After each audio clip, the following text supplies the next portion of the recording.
Cảm ơn bạn đã sử dụng dịch vụ của Trung tâm Không gian mạng Viettel. Đây là hình phạt mà cô giáo mầm non dành cho hai bé vì tội làm phiền giấc ngủ trưa của các bạn khác.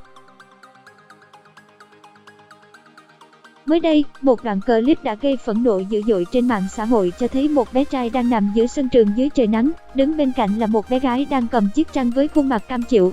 Dịch vụ tổng hợp tiếng nói được cung cấp bởi Trung tâm Không gian mạng Viettel. Bạn đang nghe giọng đọc phát hành bởi Trung tâm Không gian mạng Viettel. Được biết, đây là hình phạt mà cô giáo dành cho hai em nhỏ. Sự việc được xác định xảy ra hôm 19 tháng 6 vừa qua tại trường mầm non tư thục Gia Phen-che Kindergarten, thành phố Long Hải, tỉnh Phúc Kiến, Trung Quốc. Theo trang Minh Năng News đưa tin, hai em nhỏ này đã bị cô giáo phạt ra ngoài sân chơi ngủ vì đùa nghịch trong giờ nghỉ trưa, làm ảnh hưởng tới các bạn khác bản quyền thuộc về Tập đoàn Công nghiệp Viễn thông Quân đội Viettel. Bạn đang nghe tiếng nói nhân tạo của Trung tâm Không gian mạng Viettel. Hôm đó, nhiệt độ lên tới 33 độ C, nắng nóng vô cùng khắc nghiệt, nhất là vào giữa trưa. Hai em nhỏ bị cô giáo phạt phơi nắng giữa trưa. Ngày hôm sau, chính quyền địa phương thông báo rằng cô giáo họ Guo trên đã bị sa thải, đồng thời trường mầm non Gia Phen-che cũng bị đóng cửa. Bạn đang nghe tiếng nói nhân tạo từ Trung tâm Không gian mạng Viettel.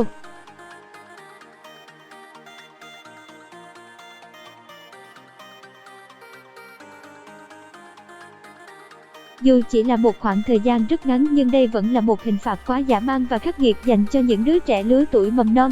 Giọng đọc thuộc bản quyền Trung tâm Không gian mạng Viettel. Sự việc trên được phát giác bởi một người dân sống gần trường mầm non. Người này đã quay lại đoạn clip, sau đó đăng tải lên mạng xã hội. Dịch vụ tổng hợp tiếng nói cung cấp bởi Trung tâm Không gian mạng Viettel. Dịch vụ tổng hợp tiếng nói được cung cấp bởi Trung tâm Không gian mạng Viettel. Hầu hết cư dân mạng đều bày tỏ sự bức xúc và phẫn nộ với cách phạt học sinh của cô giáo mầm non, nhất là tại thời điểm này khi mà hàng loạt vụ bạo hành trẻ em xảy ra tại Trung Quốc. Bản quyền thuộc về Tập đoàn Công nghiệp Viễn thông Quân đội Viettel. Trường mầm non Gia Phen-che đã bị đóng cửa, làm thế nào một người như vậy lại trở thành giáo viên? Cảm ơn bạn đã sử dụng giọng đọc nhân tạo của Viettel. Thật không thể chấp nhận được, những người này nên bị cho vào danh sách đen của ngành giáo dục. Đây chẳng phải là lạm dụng trẻ em sao? Nếu những đứa trẻ tiếp tục phải ngủ ở đó, sẽ có hậu quả nghiêm trọng xảy ra. Cư dân mạng bình luận. Chia sẻ trên tờ South China Morning Post, một số chuyên gia cho rằng nguyên nhân của việc nhiều trẻ em Trung Quốc bị lạm dụng là do nước này chấp nhận lối suy nghĩ người lớn có thể dùng các phương pháp phù hợp như đánh đập, la mắng, lạm dụng tinh thần hoặc thể chất để giáo dục trẻ em. Bạn đang nghe giọng đọc phát hành bởi Trung tâm Không gian mạng Viettel. Theo Khánh Hằng, dịch từ Daily Mail.